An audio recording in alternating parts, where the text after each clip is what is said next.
Hello everyone, मैं हूं आपके साथ अश्वनी वर्मा।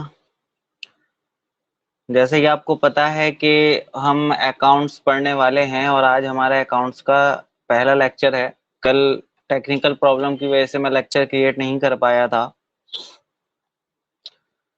तो आज की क्लास में हम लोग बिल्कुल बेसिक से स्टार्ट करेंगे। ठीक है ना। मैं आपको सबसे पहले ही बताने की कोशिश करूंगा कि अकाउंट्स क्या होती है, अकाउंट्स के प्रोसेस क्या होते हैं, टाइप्स ऑफ अकाउंट्स क्या होते हैं। बिल्कुल बेसिक से स्टार्ट करेंगे ताकि आगे आने वाली जो चीजें हैं वो क्लियरली आपको सही से ही समझ में आए। ओके गाइस, तो शुरू करते हैं क्लास।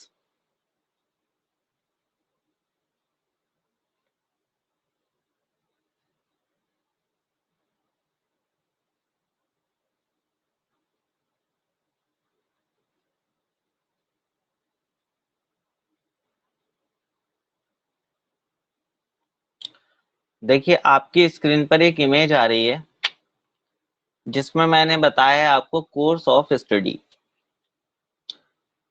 कोर्स ऑफ स्टडी से मतलब सिलेबस से है गाइस, जिसमें मैं आपको क्या पढ़ाने वाला हूँ आगे, ये क्या क्या पढ़ाऊंगा, मैं क्या क्या चीजें कवर कराऊंगा वो मैंने बताया है। तो सबसे पहले हम अकाउंटिंग की बात करेंगे, फिर अकाउंटिंग कॉन्सेप्ट्स हैं, अकाउंटिंग प्रोसेस हैं। ठीक है, कि किस हिसाब से अकाउंटिंग चलती है हमारी, क्या क्या स्टेप होते हैं वो बताऊंगा आपको। बेसिक अकाउंटिंग टर्म्स हैं कि अकाउंटिंग में किस चीज को क्या बोला जाता है और कौन सी चीज क्या होती है, किसका मतलब क्या होता है। जर्नल एंट्रीज हैं, जर्नल एंट्रीज में हर प्रकार की एंट्री आ जाएगी, जिसमें किस तरीके से जो हमारे फाइनेंशियल ट्रांजैक्शंस होते हैं कंपनी के अंदर, जो लेन देन होते हैं, उनको किस तरीके से हम रिकॉर्ड करते हैं अपनी अकाउंट बुक्स के अंदर। लेजर क्रिएशन क्या होता है, लेजर किस तरीके से क्रिएट करते हैं, आपने क्लासेस में नहीं सीखा होगा क्योंकि पढ़ाना नहीं आता वहां पे इस चीज का। तो लेजर क्रिएशन किस तरीके से होते हैं वो मैं बताऊंगा आपको। ट्रायल बैलेंस कैसे बनता है वो बताऊंगा। ट्रेडिंग अकाउंट्स क्या होता है वो बताऊंगा। प्रॉफिट एंड लॉस अकाउंट क्या होता है, कैसे बनता है, वो भी हम बात करेंगे। और बैलेंस शीट के ऊपर भी हम खास करके बात करेंगे। इन सभी टॉपिक्स के ऊपर दो दो तीन तीन क्लासेस अलग अलग लगेंगी गाइज। तो होपफुली के एक पूरा अकाउंट का जो एक पैकेज है जो आपको सीखना जरूरी होता है, आपके पास नॉलेज जरूरी होती है कि अगर आप किसी अच्छी जगह जॉब करना चाहते हैं अकाउंट्स में, तो ये सारी चीजें मैं आपको कराऊंगा गाइज। ठीक है।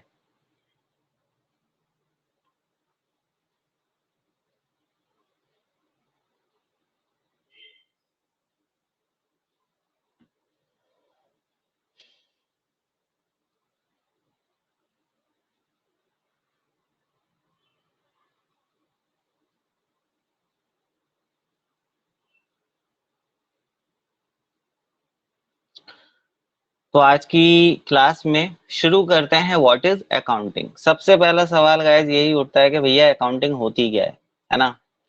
तो जिन लोगों ने मुझसे क्लास ले रखी है पहले, उन्हें वैसे भी पता होगा, मैंने पढ़ाया है। और जो लोग नई क्लास ले रहे हैं अभी, वो भी समझ लें। देखिए, अकाउंटिंग को समझने से पहले दो चीजों को आपको बहुत ज्यादा समझना जरूरी है। कि एक तो अकाउंटिंग का मतलब होता है, देखिए पहली लाइन में मैंने लिखा हुआ है रिकॉर्डिंग ऑफ ट्रांजेक्शन्स। तो मैं बता दूं कि रिकॉर्डिंग का मतलब गाइस होता है कि जैसे कि entry under the books of accounts. Recording का मतलब बेसिकली होता है लेखा जोखा करना। कोई भी चीज आपके पास हो रही है, आपके सामने हो रही है, तो आप उसको जब नोट करते हो, रिकॉर्ड करके चलते हो, तो रिकॉर्डिंग उसको हम कहते हैं। एक एग्जाम्पल मैं बहुत देता हूँ कि जैसे कि मान लीजिए घर में शादी होती है। ठीक है, अब शादी में जो रिश्तेदार आते हैं वो साथ में एक लिफाफा लेकर के अपने पास अपने साथ जरूर आते हैं। उस लिफाफे के अंदर वो जो भी उनका व्यवहार उन्हें देना होता है, 250 रुपए, 500 रुपए, 1000, एक 1500 रुपए, वो उसमें रख करके लेकर के आते हैं। फिर क्या करते हैं, घर पे आने के बाद जब लिफाफा रिसीव कर लिया जाता है फैमिली मेंबर्स द्वारा, तो उसको फिर डायरी पर नोट किया जाता है। तो ये भी क्या है, ये भी तो एक प्रकार से रिकॉर्डिंग ही हो रहा है ना, कि आप उस चीज को रिकॉर्ड कर रहे हो कि किसके यहाँ से कितने रुपए आए। तो वैसे ही जब कंपनी में ट्रांजेक्शन होते हैं, कंपनी आपस में लेन देन करती है, तो उसको भी रिकॉर्ड करना पड़ता है, उसको भी लिखना पड़ता है। बस तरीका बदल जाता है, वो मैं आपको बताऊंगा किस तरीके से रिकॉर्डिंग चलती है कंपनी के अंदर, है ना। तो उस चीज को हम रिकॉर्डिंग कहते हैं। और ट्रांजैक्शन का मतलब होता है गाइस किसी भी प्रकार का कोई भी लेन देन। देखिए यहाँ पे लिखा हुआ है मैंने, ट्रांजैक्शन का मतलब होता है बिजनेस इवेंट या बिजनेस एक्टिविटीज। देखिए, बिजनेस जो कुछ भी करता है या बिजनेस के अंदर जो भी उसकी एक्टिविटी होती है, गतिविधि होती है, उस हर एक चीज को ट्रांजैक्शन कहा जाता है। लेकिन रिकॉर्डिंग केवल उन्हीं चीजों की जाती है जो मनी में मेजर किए जा सके। जैसे कि मैंने नीचे लिखा है रेड पेन से कि when which can be major in the term of money. ऐसे बिजनेस इवेंट या ऐसी बिजनेस एक्टिविटी जिसको आप पैसे में कैलकुलेट कर सकते हो, मनी में मेजर कर सकते हो गाइस, उसको ही यहाँ पे ट्रांजैक्शन कहा गया है। देखिए कंपनी में जो कुछ भी हो रहा है वो एक प्रकार का ट्रांजैक्शन ही माना जाता है, लेकिन रिकॉर्डिंग केवल उन ट्रांजैक्शन की जाती है जो पैसे से संबंध रखते हो। देखिए एग्जाम्पल देकर के क्लियर कर देता हूँ। मान लीजिए कि एक कंपनी में दो व्यक्ति काम करते हैं, एक का नाम है मिस्टर एक्स और एक का नाम है मिस्टर वाई। अब मिस्टर एक्स ने मिस्टर वाई के थप्पड़ मार दिया, उन दोनों की लड़ाई हो गई तो मिस्टर एक्स ने मिस्टर वाई के थप्पड़ मार दिया। तो ये कंपनी के अंदर होने वाली घटना है, बिल्कुल है। क्या ये इवेंट मानी जाएगी? हाँ बिल्कुल मानी जाएगी। इसे ट्रांजैक्शन भी कहेंगे क्योंकि मैंने अभी लिखा है कि बिजनेस इवेंट या बिजनेस एक्टिविटी जो होती है वही हमारी ट्रांजैक्शन होती हैं, तो ये तो ट्रांजैक्शन तो माना जाएगा। लेकिन अगर बात ये कही जाए कि क्या इसकी रिकॉर्डिंग होगी, क्या इसकी अकाउंटिंग होगी, तो ये नहीं होगी। क्यों? क्योंकि मिस्टर एक्स और मिस्टर वाई की लड़ाई हुई और लड़ाई होने की कोई भी अकाउंटिंग नहीं होती क्योंकि वो पैसे से संबंध नहीं रखती है ना। अब मान लीजिए कि कंपनी के गोडाउन में किसी भी तरीके से आग लग गई, ठीक है। अब आग लग गई तो 2 लाख रुपए का माल जल गया। अब ये जो चीज हुई है ये भी एक घटना है, इवेंट है, कंपनी के अंदर घटना घटी है तो ये तो इवेंट है, हाँ जी ट्रांजैक्शन माना जाएगा। क्या इसकी अकाउंटिंग होगी? बिल्कुल होगी। क्यों? क्योंकि यहाँ पे 2 लाख रुपए का जो नुकसान है आप उसको मनी में मेजर कर सकते हो। तो सिंपल सी बात है गाइस, जिसको मनी में मेजर कर सकते हो उसकी अकाउंटिंग करोगे, जिसको मनी में मेजर नहीं कर सकते, जिसका मनी से संबंध नहीं है दूर दूर तक, तो उसकी अकाउंटिंग नहीं होगी।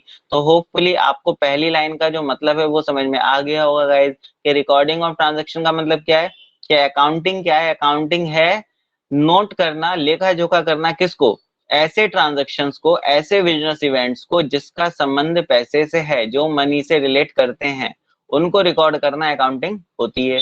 ठीक है। दूसरी चीज यहाँ पर आती है क्लासिफिकेशन।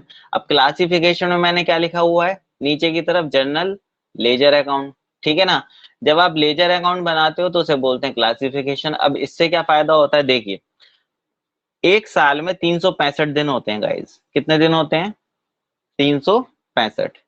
एक साल में हमारे 365 दिन होते हैं और 365 दिन के अंदर कंपनी ना जाने कितनी बार माल खरीदती है, माल बेचती है, पैसा लेती है, पैसा देती है, उसे फायदा होता है, उसे नुकसान होता है। तमाम प्रकार के जो ट्रांजैक्शंस हैं वो इन 365 दिनों के अंदर हर कंपनी में होते हैं। तो मान लीजिए कि एक दिन में अगर कंपनी 50 ट्रांजैक्शन भी कर रही है तो 365 दिन में कंपनी के कितने ट्रांजैक्शन हो गए? हजारों की संख्या में वो ट्रांजैक्शन पहुंच जाएंगे। ठीक है। अब उन हजारों की संख्या के ट्रांजैक्शनों में से किसी एक पर्टिकुलर बंदे का ट्रांजैक्शन आप देखना चाहते हो या किसी एक पर्टिकुलर डेट का ट्रांजैक्शन देखना चाहते हो, तो आप खुद समझ लीजिए कि वो ढूंढना कितना मुश्किल है। भाई हमारे पास 1 लाख अगर जनरल एंट्रीज हैं, अब उन एंट्रीज में से किसी एक तारीख का कि भाई इस तारीख पे किसको हमने माल बेचा या इस तारीख का ट्रांजैक्शन देखो, या हमने रवि नाम के व्यक्ति को किस किस तारीख पे माल बेचा है, अब ये सब अगर हम ढूंढने लगे उन 1 लाख एंट्री में से, तो ये बहुत ही ज्यादा मुश्किल भरा काम है। हो जाएगा मगर समय बहुत लगेगा। तो इसलिए हम क्या करते हैं कि जो हमने अपनी रिकॉर्डिंग की हुई होती है, जो हमने हर एक बिजनेस ट्रांजेक्शन की जर्नल एंट्री पास की हुई होती है अपनी बुक्स के अंदर, उन सब को एक जगह इकट्ठा कर दिया जाता है जहां से वो रिलेट करते हैं। तो इकट्ठा करने के बाद जो एक स्टेटमेंट बन के हमारे पास तैयार होता है उसे ही हम लेजर अकाउंट कहते हैं। मतलब कि लेजर अकाउंट एक ऐसी जगह होती है जहां पर जर्नल एंट्रीज को एक साथ इकट्ठा कर दिया जाता है डेट के अकॉर्डिंग, जिस जगह से वो रिलेट करती हैं। कहने का मतलब ये है कि मान लीजिए मैंने पूरे साल में 100 बार माल खरीदा।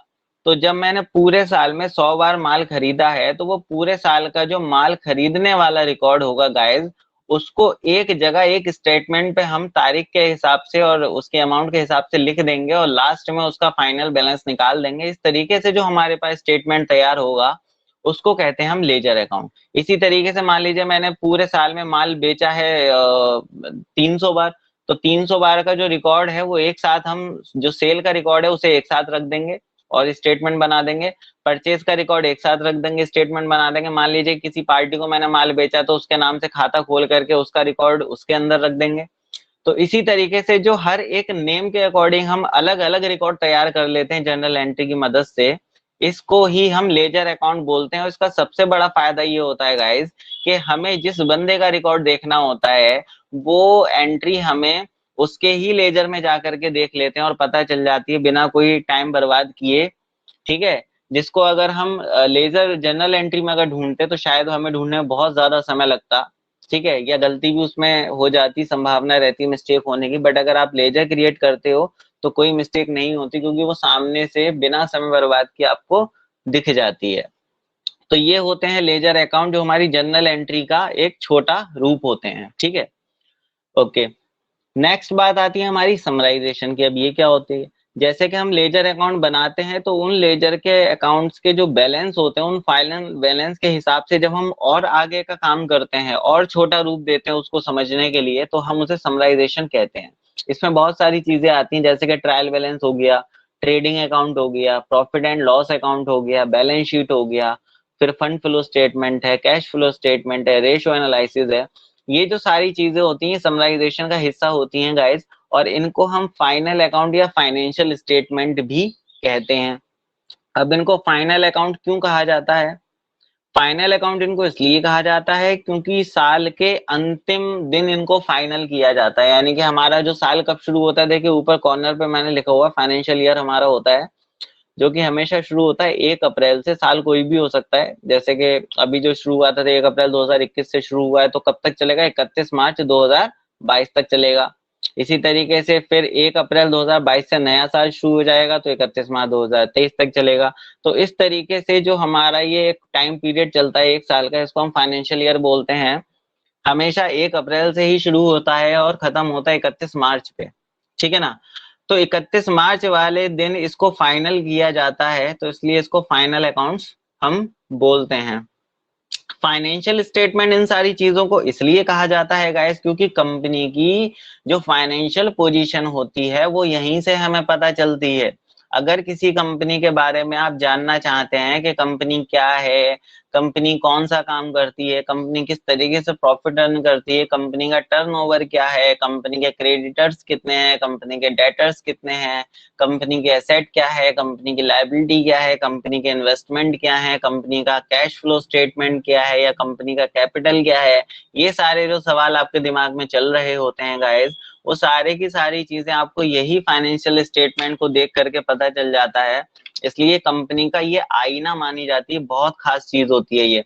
अब इन सारी चीजों को ही जब आपस में मिला दिया जाता है तो एक प्रॉपर एक अकाउंटिंग की डेफिनेशन बन जाती है। मतलब सिंपल सी बात है कि अगर कोई पूछे कि अकाउंटिंग क्या है, तो हम बोल सकते हैं कि accounting is the recording of financial transaction. अब फाइनेंशियल ट्रांजैक्शन का मतलब क्या हुआ गाइस? ऐसे ट्रांजैक्शन जिसको मनी में मेजर किया जा सके या जिनका संबंध पैसे से होता है। तो recording of financial transaction and classification and summarisation of the business activities. तो होपफुली कि अकाउंटिंग क्या होती है ये आपके समझ में आ गया होगा।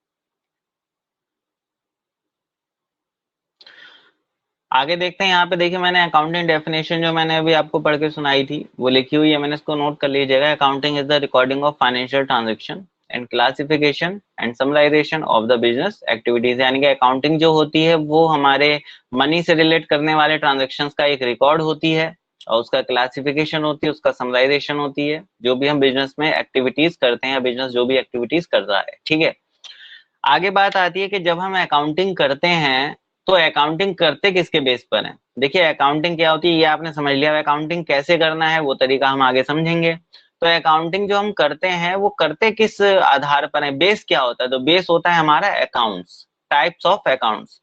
मैंने आपको पहले भी क्लास में पढ़ाया था, अभी भी बता देता हूँ कि हमारे जो टाइप्स ऑफ अकाउंट्स होते हैं वो 3 प्रकार के होते हैं। एक होता है पर्सनल अकाउंट, एक होता है रियल अकाउंट, एक होता है नॉमिनल अकाउंट। एक होता है पर्सनल अकाउंट, रियल अकाउंट और नॉमिनल अकाउंट।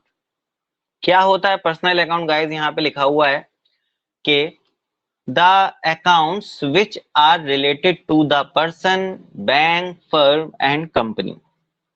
देखिए, जब भी कंपनी ट्रांजैक्शन करती है किसी बैंक से, किसी व्यक्ति से, किसी फर्म से या किसी दूसरी कंपनी से ट्रांजैक्शन करती है, तो वो जो ट्रांजैक्शन है अगर पेमेंट का है, मतलब कि कंपनी कोई पेमेंट ले रही है या पेमेंट रिसीव कर रही है, किसी व्यक्ति को पैसा दे रही है, पैसा ले रही है, किसी बैंक को पैसा दे रही है, पैसा ले रही है, किसी फर्म या कंपनी को किसी प्रकार का पैसा दे रही है या पैसा ले रही है, तो वहां पर लगता है फिर पर्सनल अकाउंट। अकाउंटिंग को अच्छे तरीके से समझने के लिए आप एक चीज अपने माइंड में रखिएगा। मान लीजिएगा कि आपकी एक कंपनी है और उस कंपनी का नाम है ABC लिमिटेड, क्योंकि आपको इसी एग्जाम्पल पे मैं शुरू से लेकर एंड तक पूरी अकाउंटिंग सिखा दूंगा। तो आपको ये मान लेना है आज से कि आपकी एक कंपनी है, ठीक है, ABC लिमिटेड। अब वो कंपनी जैसे जैसे ट्रांजेक्शन करेगी वैसे वैसे हम अकाउंटिंग सीखेंगे। तो मान लीजिए कि आपकी जो कंपनी ABC लिमिटेड है वो जब किसी व्यक्ति को पैसा देगी या लेगी, किसी बैंक में पैसा जमा करेगी या निकालेगी, या फर्म को या कंपनी को किसी कोई पैसा देगी या लेगी, तो वो पैसा लेना और देना वाला जो ट्रांजैक्शन रिकॉर्ड होगा गाइस, वो हमारा पर्सनल अकाउंट के थ्रू होगा। इसके लिए रूल्स क्या होते हैं बता देता हूं आपको, कि जो रिसीवर है उसको डेबिट किया जाएगा और जो गिवर है उसको क्रेडिट किया जाएगा। ये डेबिट और क्रेडिट को लेकर के अगर आपके माइंड में कोई कंफ्यूजन है तो दूर कर दे रहा हूँ। देखिए, डेबिट और क्रेडिट वैसे तो कुछ नहीं है, लेकिन अपने आप में बहुत खास चीज है, क्योंकि इसमें हम अकाउंट्स का जो बैलेंस है वो मेंटेन करके चलते हैं। यानी कि डेबिट और क्रेडिट के माध्यम से हम ये पता लगाते हैं कि बैलेंस आ रहा है कि जा रहा है, कोई चीज बढ़ रही है कि कोई चीज घट रही है। तो एक अकाउंट की दो ऐसी साइडें होती हैं, डेबिट और क्रेडिट, जिसमें हम बैलेंस को मैनेज करके चलते हैं, ठीक है, कैलकुलेट करके चलते हैं। तो ये होता है हमारे डेबिट और क्रेडिट। तो इसमें जो रिसीवर है, यानी कि जो पैसा ले रहा है, अब जो पार्टी पैसा ले रही है, क्या मतलब पैसा आप भी ले सकते हो, आप मतलब कंपनी की बात कर रहा हूँ, ABC लिमिटेड अगर पैसा ले रही है, ठीक है, तो ABC लिमिटेड डेबिट हो जानी है, ठीक है। और अगर कोई दूसरी पार्टी है जिसको पैसा दिया जा रहा है, ठीक है, तो वो रिसीवर है तो वो डेबिट हो जानी है, ठीक है। और देने वाली जो पार्टी है जो पैसा दे रही है, आप हो सकते हो, कोई दूसरी कंपनी या फर्म या व्यक्ति हो सकता है, बैंक हो सकता है, तो वो क्रेडिट हो जाना है। अब यहाँ पे शर्त ये है कि जहां पर आप खुद होते हो, आप खुद का मतलब है कि जो स्टेप आपका है, ठीक है ना, जो साइड आपकी है, ठीक है, आप अपनी जगह पे हमेशा कैश लिखते हो। ये मैं आपको एंट्री जब समझाऊंगा तब मैं आपको बता दूंगा। फिलहाल के लिए आप समझ लीजिए कि पर्सनल अकाउंट ऐसे अकाउंट होते हैं जिसमें कैश का ट्रांजैक्शन आता है, किसी पार्टी को, फर्म को, बैंक को, कंपनी को पैसा दिया जाता है या पैसा लिया जाता है, लिखा भी है यहाँ पे cash paid to party, cash received from party. तो इस टाइप के जो ट्रांजैक्शन होते हैं गाइस वो हमारे पर्सनल अकाउंट होते हैं। और इसके रूल्स होते हैं रिसीवर डेबिट और गिवर क्रेडिट।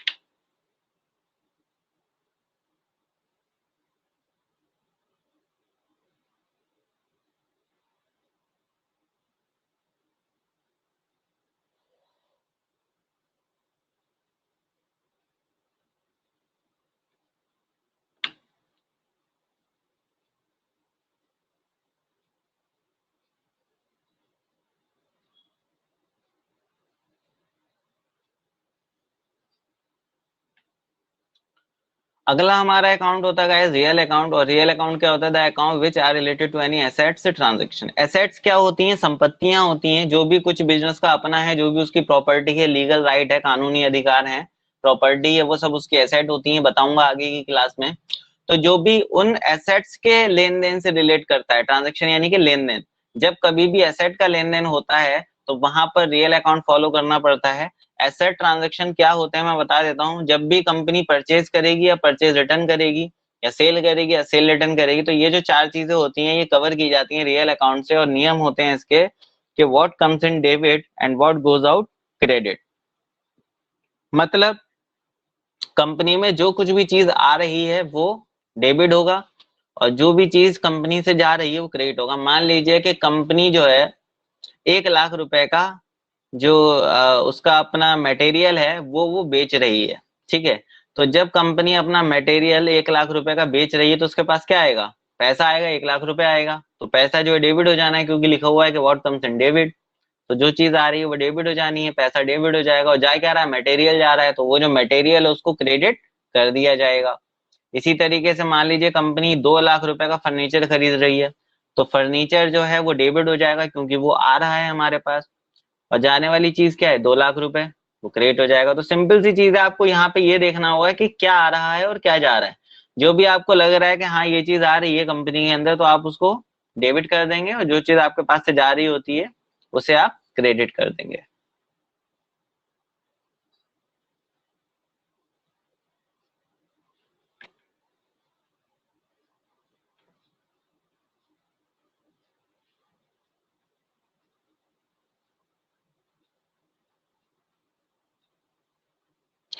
नेक्स्ट हमारा अकाउंट होता है गाइस, तीसरा और आखिरी, नॉमिनल अकाउंट। नॉमिनल अकाउंट क्या होता है, the accounts which are related to any expense, income, profit and gain.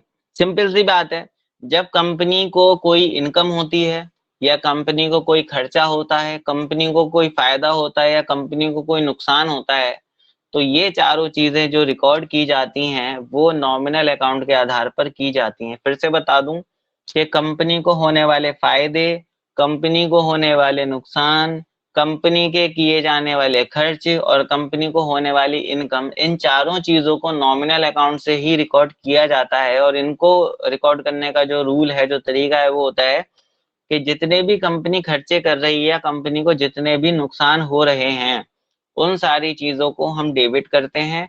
और जितनी भी कंपनी को फायदे होते हैं, जो भी उनकी इनकम हो रही होती है, आय हो रही होती है, उसको क्रेडिट किया जाता है। ये है इसका नियम। तो होपफुली जो तीनों अकाउंट्स मैंने आपको समझाए थे वो आपके समझ में आ गए होंगे। अगर कोई दिक्कत है आपको, तो आप मुझे कॉल करके, मैसेज करके व्हाट्सएप पर कंफर्म कर लीजिएगा, मैं आपको बता दूंगा। आगे बढ़ते हैं।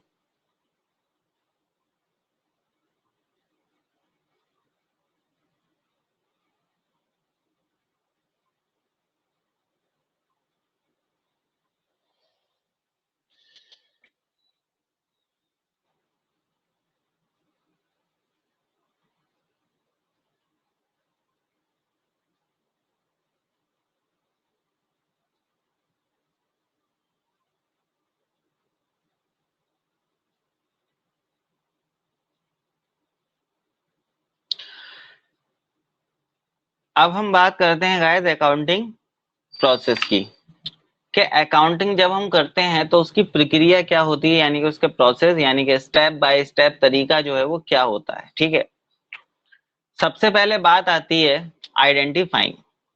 आइडेंटिफाइंग का मतलब ये होता है कि हमें अकाउंटिंग करते समय सबसे पहले यही देखना पड़ता है कि हमारे कौन से ऐसे ट्रांजैक्शंस हैं जिसकी हमें रिकॉर्डिंग करनी है, या किसकी रिकॉर्डिंग नहीं करनी है। भाई सिंपल सी बात है, अभी मैंने आपको समझाया कि अकाउंटिंग हम उन्हीं चीजों की करते हैं, उन्हीं ट्रांजैक्शंस की करते हैं जो मनी से रिलेट करते हैं, है ना। जो चीजें मनी से रिलेट करती हैं, जिसको हम पैसे में मेजर कर सकते हैं, मनी में मेजर कर सकते हैं, सिर्फ वही फाइनेंशियल ट्रांजैक्शन होते हैं, और उसी को ही हम रिकॉर्ड करते हैं। तो सबसे पहले अकाउंटिंग शुरुआत करने से पहले आपको ये देखना पड़ेगा कि कौन से ऐसे ट्रांजैक्शन है जिसको रिकॉर्ड किया जाना चाहिए। ये स्टेप हमारा होता है आइडेंटिफाइंग। इसमें हम पहचान करते हैं मनी से रिलेट करने वाले ट्रांजैक्शंस की। और जब हमें पता चल जाता है कि कोई ट्रांजैक्शन मनी से रिलेट कर रहा है, तो हम क्या करेंगे, उसकी रिकॉर्डिंग कर देंगे। रिकॉर्डिंग का मतलब क्या होता है, उसकी जर्नल एंट्री पास कर देंगे। जर्नल एंट्री पास करने के बाद हम उसको छोटा रूप प्रदान करते हैं, क्योंकि किसी भी पर्टिकुलर ट्रांजैक्शन को अगर हम जर्नल एंट्री के अंदर ढूंढने लगेंगे गाइस, तो बहुत ज्यादा समय लगेगा और गलती की संभावना भी बढ़ जाती है। तो गलती ना हो, समय भी कम हो, तो इसलिए हम उसको लेजर बनाते हैं। उसके अलग अलग एंट्रीज को अलग अलग जगह से, जहां से वो रिलेट करती हैं, एक साथ इकट्ठा कर दिया जाता है और एक स्टेटमेंट बना दिया जाता है, जिसको हम लेजर अकाउंट बोलते हैं। तो क्लासिफिकेशन का मतलब होता है वर्गीकरण करना, लेजर अकाउंट बना देना। लेजर अकाउंट से हम क्या करते हैं, आगे का स्टेप चलते हैं लेकर के, तो समराइजेशन किया जाता है, जिसमें हम और छोटा रूप तैयार करते हैं और चीजों को और ज्यादा क्लियरली हम बताते हैं। तो समराइजेशन हो गया, जिसमें हम फाइनेंशियल स्टेटमेंट, फाइनल अकाउंट, मैंने अभी बताया था थोड़ी देर पहले आपको, हम बनाते हैं, तो वो सारा काम समराइजेशन के अंदर आ जाता है। जब ये सारी रिपोर्ट हम तैयार कर लेते हैं तो हम फिर एनालाइज करते हैं, उसका विश्लेषण करने की कोशिश करते हैं, चीजों को और क्लियरली समझने की कोशिश करते हैं। और इसलिए हम एनालाइज करते हैं ताकि हम कोई भी फाइनेंशियल डिसीजन ले सकें। जैसे कि मान लीजिए कि कंपनी का मालिक कहता है कि अगर मुझे प्रॉफिट ज्यादा होता है इस बार तो मैं सबको एक एक गिफ्ट दूंगा, एक एक हजार रुपए का। तो ये इस टाइप के जो डिसीजन है वो क्या है, वो फाइनेंशियल डिसीजन है, आपकी कंपनी की ग्रोथ के ऊपर डिपेंड कर रहे हैं, आपकी कंपनी के होने वाले प्रॉफिट के ऊपर डिपेंड कर रहे हैं। तो एनालाइज करना, चीजों को समझना कि बिजनेस ग्रोथ कर रहा है कि नहीं कर रहा है, और कोई भी फाइनेंशियल डिसीजन लेना, ठीक है, ये सारा का जो काम है वो आपका एनालाइजिंग के अंदर आता है। और लास्ट स्टेप होता है गाइज हमारा कम्युनिकेटिंग। अब कम्युनिकेटिंग का मतलब क्या होता है, जब हम आपस में दो लोग या दो से ज्यादा लोग आपस में कोई भी बात करते हैं, चीजों को समझते हैं, अपनी बात सामने वाले को समझाते हैं और उसकी बात हम खुद समझते हैं, आपस में बातचीत करना, ये सब कम्युनिकेशन के अंतर्गत आता है। अब हम यहाँ पे कंपनी की अकाउंटिंग की बात कर रहे हैं तो उसमें कम्युनिकेशन का मतलब क्या होगा, तो मैं आपको बता दूं कि आपके कंपनी के जो फाइनेंशियल स्टेटमेंट होते हैं वो कंपनी की हर एक पोजीशन को बता करके चलते हैं। तो हम कह सकते हैं कि हमारे कंपनी के फाइनेंशियल स्टेटमेंट बोलते हैं। बोलने का मतलब यहाँ पे ये है कि कंपनी का फाइनेंशियल स्टेटमेंट बोलेगा नहीं कि लाइबिलिटी इतने रुपए की है या एसेट इतने रुपए की, नहीं, हम उसे देखेंगे और देख के ही हम चीजों को समझ जाएंगे कि कंपनी हमारी ग्रोथ कर रही है कि नहीं कर रही है, कि कंपनी की फाइनेंशियल पोजीशन क्या है, ठीक है ना। तो ये जो सारी चीजें हमें बताती हैं, ये हमारे फाइनेंशियल स्टेटमेंट बताते हैं। तो फाइनेंशियल स्टेटमेंट और उसके यूजर्स को, यूजर्स का मतलब होता है जो उस फाइनेंशियल स्टेटमेंट को देख रहे हैं और चीजों को समझ रहे हैं, तो उनके बीच में जो एक कनेक्शन होता है उसको यहाँ पे कम्युनिकेटिंग का नाम दिया गया है। अब जो हमारे यूजर्स होते हैं वो कौन कौन होते हैं, किस तरीके से वो इन चीजों को यूज करते हैं, मैंने आपको साइड में बता दिया है कि users of financial statement, basically दो टाइप के हमारे यूजर्स ऑफ फाइनेंशियल स्टेटमेंट होते हैं जो हमारी कंपनी के फाइनेंशियल स्टेटमेंट को यूज करने वाले होते हैं गाइस। तो दो प्रकार के होते हैं बेसिकली, एक होता है हमारे इंटरनल यूजर, एक होते हैं हमारे एक्सटर्नल यूजर। अब इंटरनल यूजर वो होते हैं जो कंपनी के अपने अंदर के यूजर होते हैं, जो कंपनी के ही व्यक्ति होती है, कंपनी के ही अंदर के होते हैं। और एक्सटर्नल यूजर होते हैं जो कंपनी के फाइनेंशियल स्टेटमेंट को यूज तो कर रहे होते हैं लेकिन होते वो बाहर के हैं। अब इंटरनल यूजर में कौन आता है, इंटरनल यूजर में हमारे शेयर होल्डर आते हैं। अब शेयर होल्डर का मतलब क्या होता है, भाई जो कंपनी के मालिक हैं, जिन्होंने पैसा आपस में लगा करके एक बिजनेस शुरू किया है, या फिर जिन्होंने कंपनी के शेयर खरीदे हैं, वो सारे क्या है, शेयर होल्डर। अब शेयर होल्डर क्यों हमारे कंपनी के फाइनेंशियल स्टेटमेंट यूज करेंगे, इसलिए करेंगे क्योंकि हर एक शेयर होल्डर कंपनी का मालिक माना जाता है। और मालिक जो है ये डिसीजन लेगा कि उसने जो कंपनी में पैसा लगा रखा है क्या उसे आगे पैसा और लगाना चाहिए, या उसने जो कंपनी के शेयर ले रखे हैं उसे भी बेच देना चाहिए। भाई जाहिर सी बात है, जो कंपनी पता चल रही है सामने से कि नुकसान उठाने वाली है, उस कंपनी के शेयर आप क्यों खरीदोगे, है ना। या आपको लग रहा है कि कंपनी बहुत फायदे में चल रही है और आगे ये 10 साल तक कंटिन्यू प्रॉफिट कमाती रहेगी, तो मुझे इसमें और ज्यादा पैसा लगाना चाहिए, तो अगर मेरे पास पैसा है तो उस कंपनी के मैं और शेयर खरीद लूंगा और पैसा उसमें लगा दूंगा, है ना। तो ये जो डिसीजन होता है शेयर होल्डर द्वारा, ये उसके फाइनेंशियल स्टेटमेंट के द्वारा जो फाइनेंशियल पोजीशन का पता चलता है कंपनी को, उस बेस पर ही होता है। तो हम कहेंगे कि वो हमारा इंटरनल यूजर होता है। बात करते हैं एक्सटर्नल यूजर की, तो इसमें कौन आते हैं, क्रेडिटर आते हैं। क्रेडिटर कौन होते हैं, देखिए मैंने आपको पहले बताया था, अभी भी बता देता हूँ। क्रेडिटर वो पार्टी होती है जिससे कंपनी उधार में सामान खरीदती है। मान लीजिए कि आपकी एक कंपनी है एबीसी लिमिटेड, और वो कंपनी किसी एक्स वाई जेड लिमिटेड से 2 करोड़ का माल उधार खरीद रही है। तो वो जो एक्स वाई जेड लिमिटेड है जिससे माल उधार में खरीदा जा रहा है, उसको हम सन्ड्री क्रेडिटर बोलेंगे।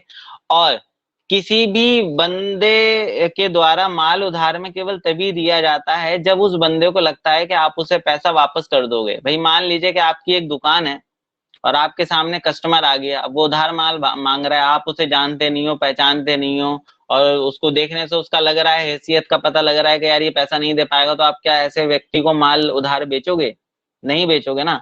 तो दूसरी कंपनी आपको क्यों माल उधार में दे देगी, आपके फाइनेंशियल पोजीशन को देख करके, आपके फाइनेंशियल स्टेटमेंट को वो मंगाएगा और देखेगा कि आपकी कंपनी की पोजीशन क्या, पता चले आप मुंह उठा के 2 करोड़ का माल उधार मांग तो रहे हो, और आपकी हैसियत 1 लाख रुपए वापस करने की नहीं है, तो भैया 2 लाख 2 करोड़ रुपए का माल कौन दे देगा आपको उधार।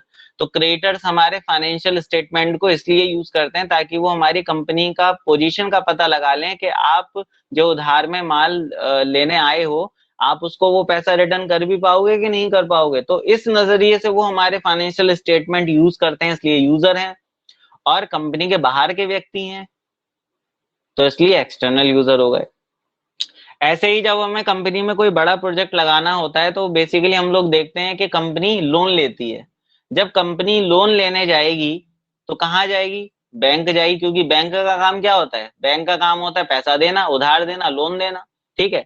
अब जब कोई बंदा बैंक के पास जाता है और लोन की मांग करता है, तो वैसा तो है नहीं कि उसने मांगे कि मुझे 1 करोड़ का लोन चाहिए और 1 करोड़ उठा के कंपनी बैंक दे दे आपको कि ले जाइए। ठीक है, तो ऐसा तो होता नहीं है भाई। जो बैंक है वो आपकी फाइनेंशियल पोजीशन पहले देखेगी कि आप उसे लोन वापस कर भी पाओगे कि नहीं, है नहीं है। तो वो इस तरीके से हमारा फाइनेंशियल स्टेटमेंट को यूज करती है। तो जो बैंक है वो कंपनी का अपना बंदा नहीं होता, बैंक जो है वो दूसरी बाहरी एक संस्था होती है, तो इसलिए वो एक्सटर्नल यूजर कही जाती है। तो होपफुली गाइस, जो भी मैंने चीजें आपको अकाउंटिंग अकाउंटिंग जो प्रोसेस हैं या जो मैंने टाइप्स ऑफ अकाउंटिंग रूल्स बताए आपको, वो होपफुली आपके समझ में आया होगा। अगर कोई डाउट है कहीं पर तो मुझे बता दीजिएगा, मैं क्लियर कर दूंगा। तो आज की क्लास में गाइस इतना ही। कल की क्लास में हम लोग जो हमारे कॉन्सेप्ट होते हैं बेसिकली उसके बारे में डिस्कशन करेंगे। और जो हमारी कैपिटल क्या होती है, वर्किंग कैपिटल क्या होती है, एसेट क्या है, लायबिलिटी क्या है, एक्सपेंस क्या है, इनकम क्या है, ये सारी चीजों के बारे में बात करेंगे आगे की क्लास में। तो आज के लिए इतना ही। और मैं यही कहूंगा आप लोगों से कि जो भी चीज मैं पढ़ा रहा हूँ उसको अच्छे से समझिए और उन हर एक चीज को नोट करके चलिए ताकि आपको फ्यूचर में कोई दिक्कत ना हो। Thank you.